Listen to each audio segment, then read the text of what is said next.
The hum of the ship's engines was the only sound in the control room, a soft, steady drone that had become comforting in its predictability. Captain Alara Voss sat in the command seat, her eyes locked on the holographic display that filled the front of the room.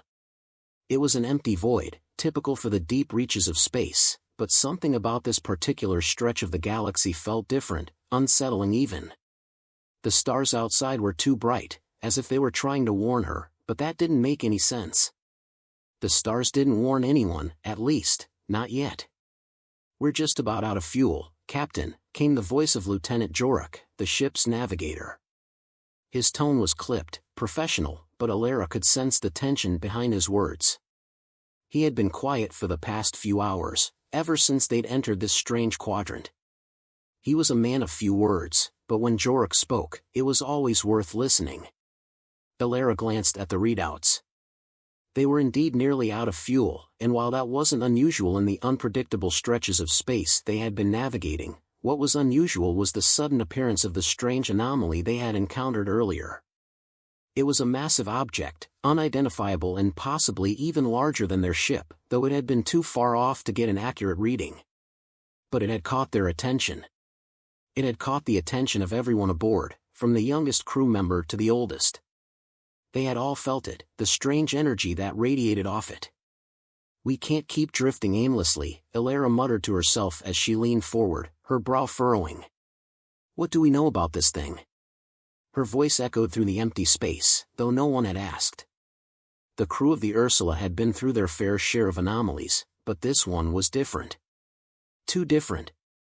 It wasn't like any ship or celestial body they'd encountered before, and the readings were erratic. No known life forms or ships had been in this quadrant for decades, so whatever it was, it shouldn't have been here. Yet it was. "The anomaly is still there, Captain," Jorok said, snapping Alara from her thoughts. It's moving towards us. Slowly, but it's moving." Alara's pulse quickened. "Any ideas?" "No, Captain. We've tried every scan, every method of analysis. Whatever it is, it's shielding itself. We can't get any meaningful data. I'm going to see it for myself." Alara stood up, brushing her dark hair out of her face. She was determined, as always. Her crew had relied on her instincts, her decisiveness, and her ability to adapt in the most harrowing of situations. But today, for the first time in a long time, even she wasn't sure what to expect. "Jorok, prepare the ship for evasive maneuvers," Alara commanded as she made her way toward the ship's observation deck. She could hear the faint hum of the ship's systems shifting into action as Jorok began following orders. Alara stepped into the observation chamber, the floor beneath her feet vibrating slightly as the ship adjusted course. Through the thick glass, the expanse of space stretched endlessly before her. The stars were more brilliant than ever, but the thing that had caught her eye earlier now seemed even closer. A massive shape, unlike anything they had ever seen, was now clearly visible. It wasn't a ship, at least not by any conventional definition. It was an organic-like mass, twisting and writhing with pulsating energy.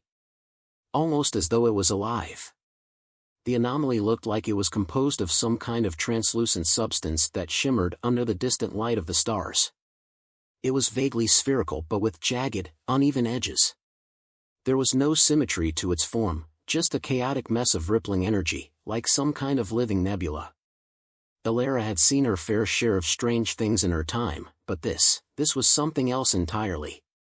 She had no idea what she was looking at, but one thing was certain, it was heading straight for them. "Lieutenant," Alara called, her voice sharp, "can you get a better reading now?" The silence stretched for a moment before Jorok's voice came through her earpiece, tense and uncertain. "Negative, Captain. It's as though it knows we're here. The readings keep fluctuating in a pattern that, it doesn't make any sense. It's almost like it's trying to communicate, but with something we can't interpret." A chill ran down Alara's spine, and for a split second, she thought she felt the temperature in the room drop. She shook it off, but the uneasy feeling lingered. "Prepare to engage the cloaking system. If it wants to communicate, we'll let it try, but I want us ready to go if things go south." The cloaking system had always been a bit of a crutch for her crew. They'd never really needed it, until now. But something about the way the anomaly was moving, so deliberately toward them, told her it wasn't a mere coincidence. If this was some kind of attack, they needed to be ready. Her fingers danced over the controls, and the hum of the ship's systems shifted again. The cloaking system engaged with a faint, barely noticeable flicker. For a moment, they were invisible to whatever was approaching. At least, she hoped they were. Elara stayed on edge, watching the anomaly grow ever closer on the observation deck. The mass of energy continued to pulse, as if alive with intent. But there was something off about it. Something familiar and yet utterly alien. It was as though the anomaly was sending out some kind of subtle frequency, but it was beyond her understanding. Time dragged on. The ship held its breath, a strange, collective feeling among the crew that something big was coming. No one knew what, but the air was thick with tension. Elara's mind raced with possibilities, most of them disastrous. She glanced back at the view screen, her hand twitching near the emergency weapons panel. "Captain, the anomaly's response seems to be adapting to our actions," Jorak's voice crackled through the comms. "I don't know how to explain it, but it's responding to our cloaking. It's like it's aware of what we're doing." "What do you mean, aware?" Elara snapped, her voice a mixture of frustration and concern. "It can't be aware, can it?" "I don't know, Captain. But if it is, it's not acting like anything we've seen before. It's almost like it's studying us, learning our movements." Elara clenched her fists, her thoughts spinning. The thought of being observed by something so far beyond their understanding was unnerving. She had been in tough spots before, but this felt different. She took a breath, forcing herself to stay calm. "We're not running yet," she said, more to herself than to Jorak. "Hold position and keep an eye on it. I need every bit of information you can get on it." As she turned away from the observation deck and back toward the control room, Elara's mind raced. What were they dealing with? Was this a hostile entity, or was there some other purpose behind its movements? One thing was certain, it wasn't going to leave them alone. Suddenly, an alarm blared, sharp and invasive, cutting through her thoughts. She spun back around, her heart pounding in her chest. A new signal was coming through, something that had been blocked before. It wasn't like a normal communication, it was a high-frequency pulse that filled the entire ship with an eerie hum. Before Elara could give any orders, the entire ship rocked violently, throwing her against the nearest wall. The lights flickered, and alarms blared in her ears as the ship began to shudder uncontrollably. The anomaly had made its move. The ship was shaking violently now, the rhythmic hum of the engines replaced by a series of desperate beeps and mechanical groans as the Ursula struggled to stay in control. Elara scrambled to her feet, her hands gripping the edge of the command station as another tremor rattled the walls of the control room. The flashing red lights cast everything in a sinister glow, making it feel like they were trapped in some kind of nightmare. "What the hell is happening?" Lieutenant Jorak's voice was raw with panic. "I can't stabilize the ship. Whatever that thing is, it's messing with our systems." Elara glanced at the readouts, and her stomach dropped. Their cloaking system was completely offline, and the energy levels in the area were spiking to levels she had never seen before. The anomaly outside was no longer just a distant object, it was right on top of them, pressing down on them like some invisible force. And it wasn't letting go. The ship shuddered again, harder this time, sending a violent wave of disorientation through her body. Elara grabbed the nearest console for support, cursing under her breath. "Get me a report on the external systems," she ordered, her voice hoarse but steady. "Why are we losing power? What's it doing to us?" Jorak's hands were a blur on his controls as he desperately tried to override the malfunctioning systems. His brow furrowed in concentration as he flicked switches and inputted commands, but the ship only continued to shake, as if the anomaly was trying to crush them under its weight. "The anomaly is emitting some kind of high-frequency energy pulse," Jorak explained, his voice tight with frustration. "It's interfering with everything. Our engines, communication, and even our power grids are compromised. I can't get anything back online. If this keeps up, we're going to lose everything. Alara's mind raced. Losing everything meant more than just the ship, it meant losing their lives, too. We need to get out of here, Jorok. Now. She straightened, forcing herself to focus despite the chaos swirling around her. She turned to Commander Lyra Valen, who had just entered the room, her face drawn in a grim line. Lyra was Alara's right hand, a woman of few words but endless resourcefulness. Status report, Alara barked, already knowing it was bad but needing to hear it anyway. We've lost the external sensors entirely, Lyra said. The hull's integrity is still holding for now, but we don't know how long that'll last. If that energy pulse intensifies any further, we could be looking at full system failure. Alara's eyes narrowed as she absorbed the information. They were running out of time. Suddenly, the ship lurched again, and this time, the force was so strong that several consoles exploded in bursts of sparks. The entire control room was thrown into darkness before the emergency lighting kicked on, casting everything in a dull red glow. The tremors stopped as suddenly as they had begun, but the ship was far from stable. That's it, Alara said, her voice cold and resolute. We're not going to survive by waiting for this thing to finish us off. Jorok, do we have any remaining fuel reserves for the engines? Jorok's face was pale, sweat trickling down his forehead as he scrolled through his console. Barely enough for a short burst, he replied. But with the power grid unstable, it won't do much. We need more time. Time we don't have, Alara muttered under her breath. The words felt like a cold slap. If they didn't act fast, the Ursula was going to be a floating tomb. Any other ideas? She asked, though she already knew the answer. She'd been through plenty of dangerous situations, but this was something else entirely. This was beyond anything they had trained for. Lyra stepped forward, her face illuminated by the red emergency lights. We might be able to use the ship's remaining power to hack into the anomaly's signal somehow. It's not ideal, but if we can tap into whatever that energy pulse is, we might be able to reverse its effects long enough to get some control back. Alara looked at her, considering the possibility. It was a long shot, probably too long, but at this point, they were out of options. Do it, she said, her voice firm. And make it fast. As Lyra worked her way to a nearby console, Alara turned to Jorok. Prepare the engines for that short burst of power. If we can break free, we need to get as far away as possible. Jorok nodded, his hands moving over the controls with a sense of urgency, though it was clear that he wasn't convinced the engines would be of any use. Lyra's fingers flew over her console, the soft tapping of keys the only sound in the room as she worked. Alara could feel the weight of time bearing down on her, but she refused to let it break her concentration. If there was a way out, they would find it. Minutes stretched into eternity. Captain, Lyra said, breaking the tense silence. I've made contact with the anomaly's frequency. It's almost like the energy pulse is conscious. It's trying to communicate, but the signal's chaotic. It's like nothing we've encountered before.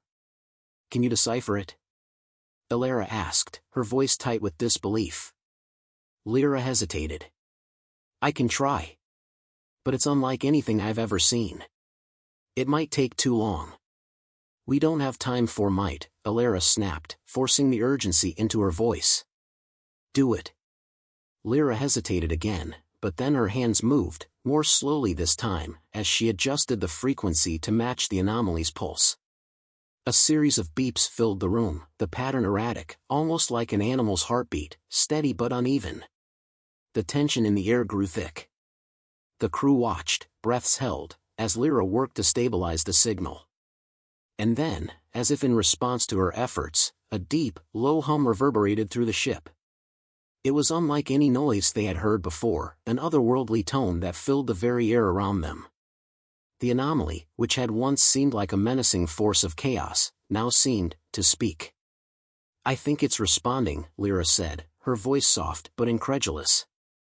It's like, it's recognizing the signal, acknowledging us. Alara's heart raced. What does that mean?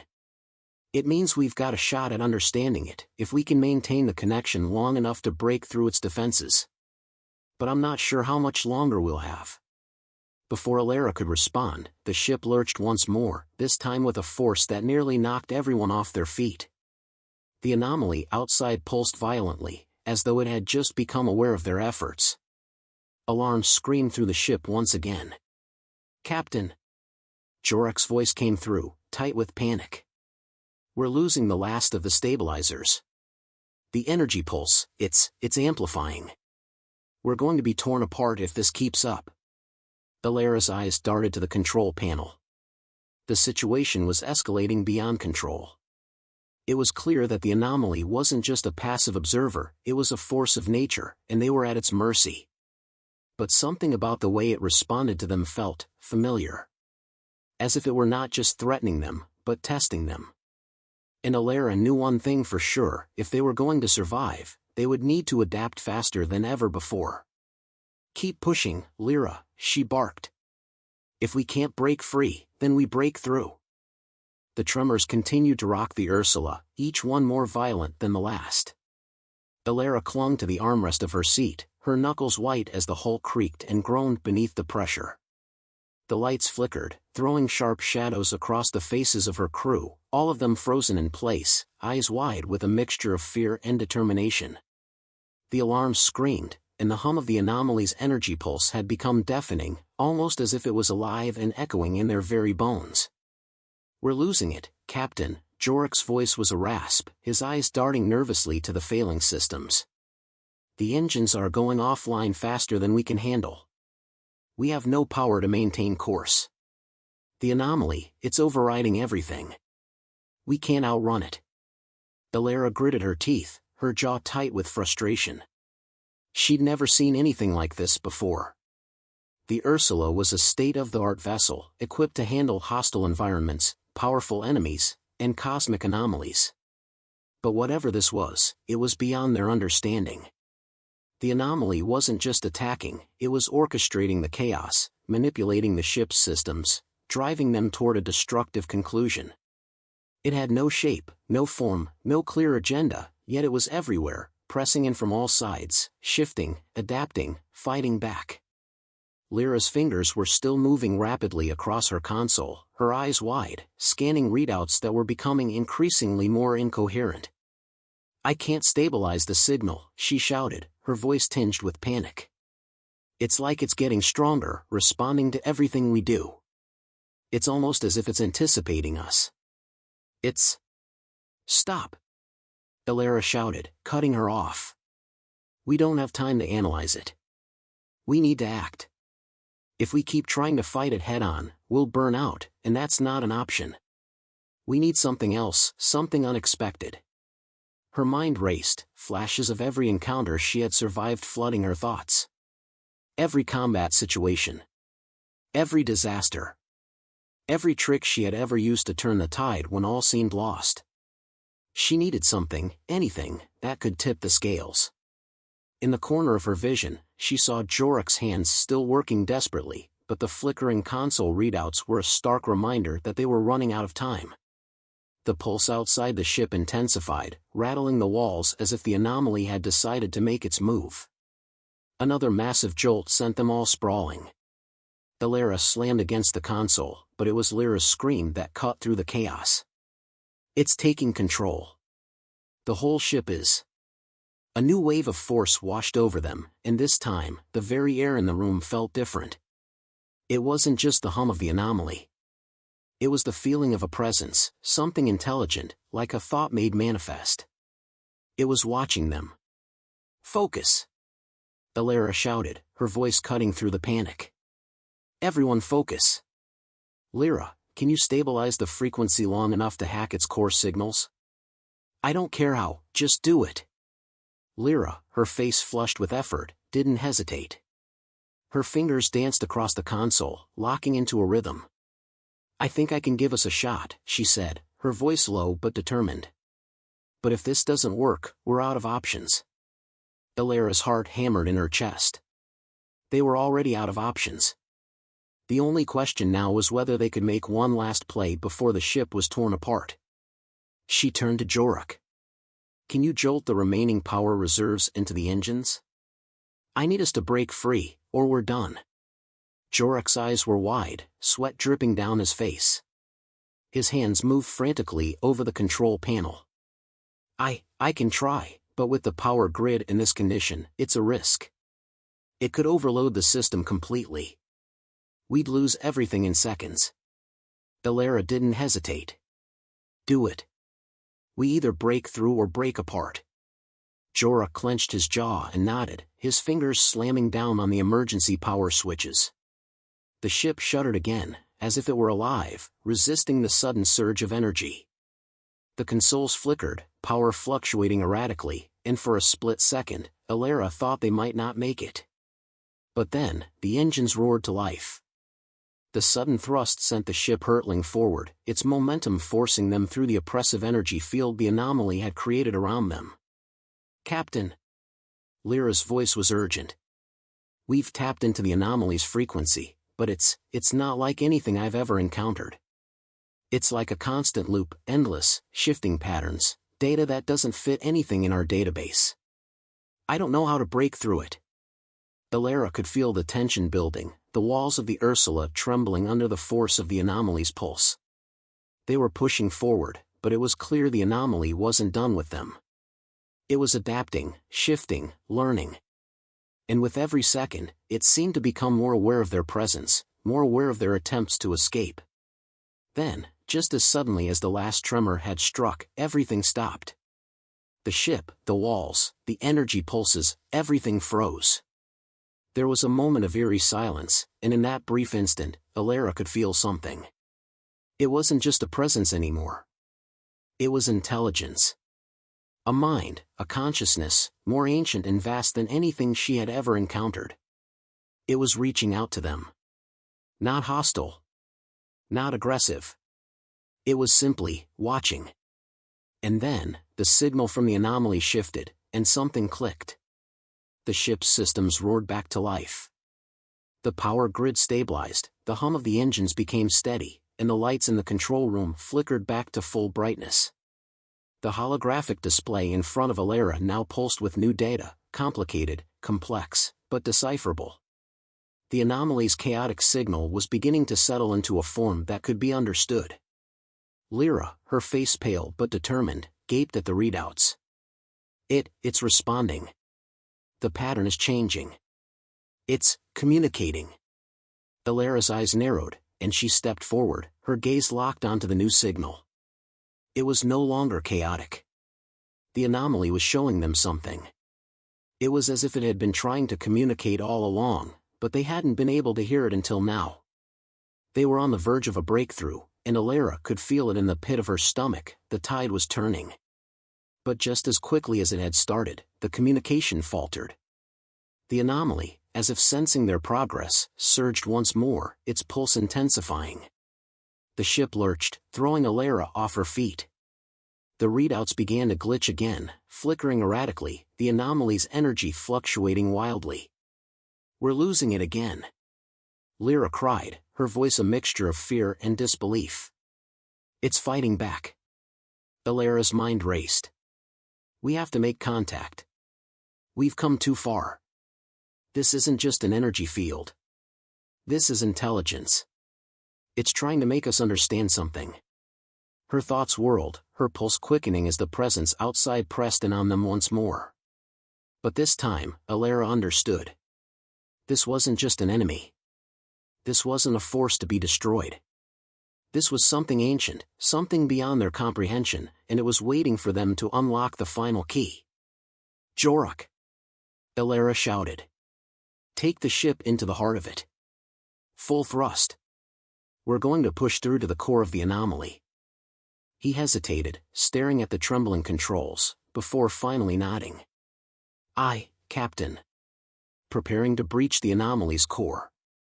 The ship groaned under the strain as the engines flared, surging forward. Elara braced herself, every fiber of her being focused on the challenge ahead. They weren't just trying to survive anymore. They were trying to connect. The anomaly pulsed again, the energy surrounding them vibrating with power and intelligence, and Alara realized that, for the first time since they had encountered this force, they might just be able to communicate with it. The final challenge had arrived. The ship shuddered violently as it tore through the heart of the anomaly. Power surged through the Ursula, and the walls creaked under the immense pressure.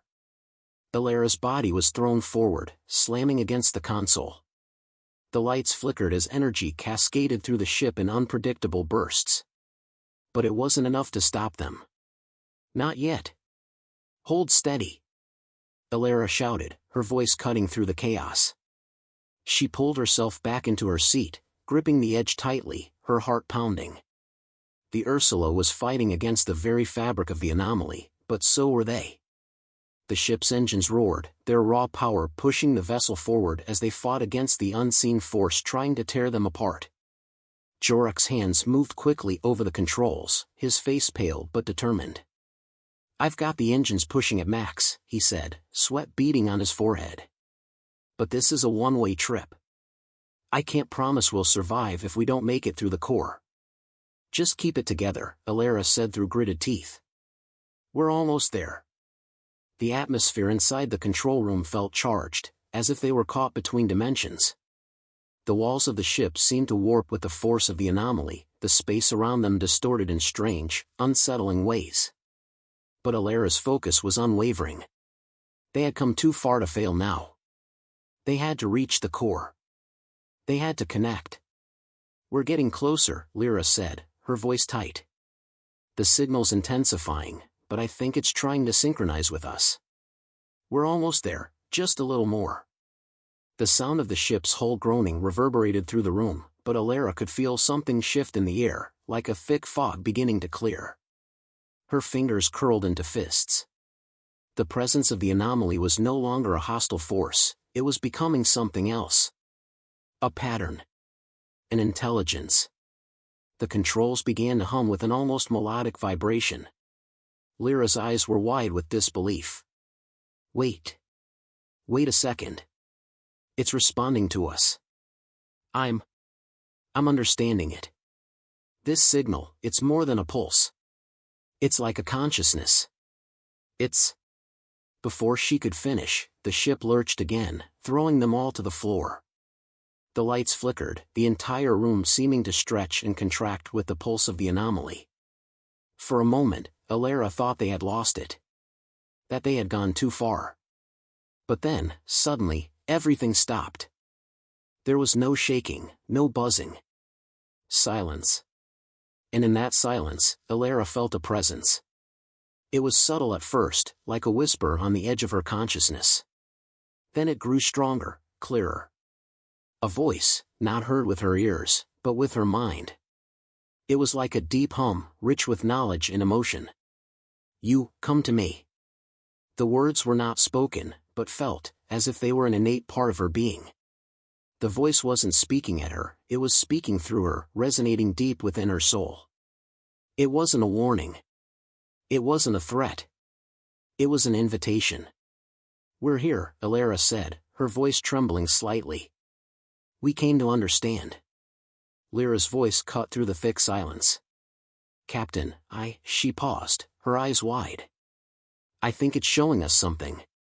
I think it's trying to teach us." Alara leaned forward, closing her eyes for a moment, feeling the pulse of the presence surround her. For a moment, it was like being outside of herself, connected to something far greater, far older than the universe they had known. The images flooded her mind, shifting, kaleidoscopic visions of vast, ancient worlds, civilizations that had come and gone in the blink of time, creatures that defied understanding. It was everything. It was life. It was the universe. And within it all, there was a purpose. "You cannot understand me fully," the voice whispered through the pulse. "But you can learn. You are different." Alara felt the words sink into her very being. There was no malice in them. There was no fear. It wasn't some alien overlord attempting to control them. It was a presence, vast and incomprehensible, but it wanted to understand them, too. It was trying to see what they were. "Are we part of your plan?" Elara whispered. She wasn't sure where the question came from, but it seemed to be the right one. The presence seemed to pause, like a vast breath held in the cosmic void. The hum became a vibration that almost felt like laughter. "You are the plan." Elara blinked, taken aback.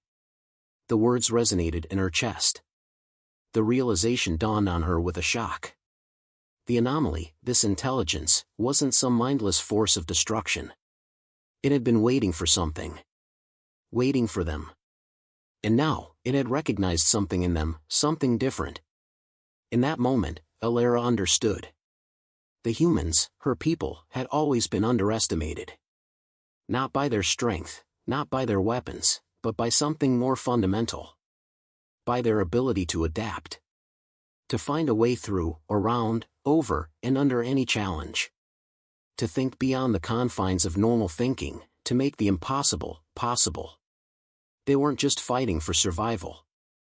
They were learning.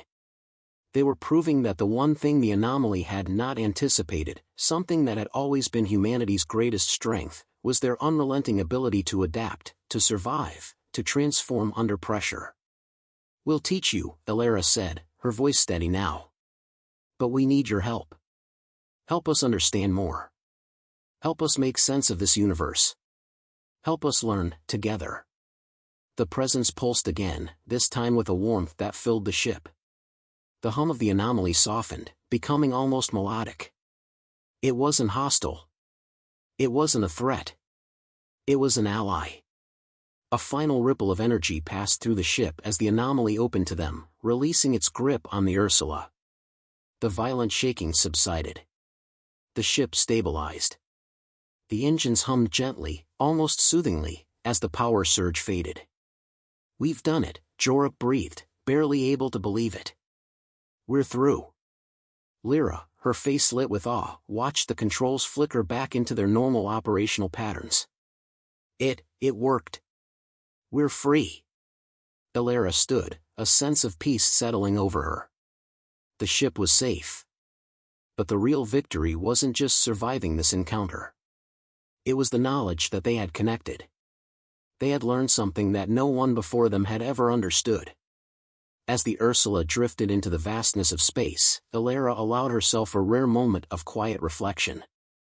There were still countless unknowns ahead. But now, for the first time, she understood that the universe, whatever it was, wasn't just a cold, indifferent machine. It was alive, and it was waiting. And humanity, in its chaos and brilliance, would continue to adapt, to survive, and to find a way through. The anomaly had tested them. It had shown them their place in the grand scheme of the universe. And, in the end, it had found something in them that it had not expected. They had won. And perhaps, in some small way, the universe had lost.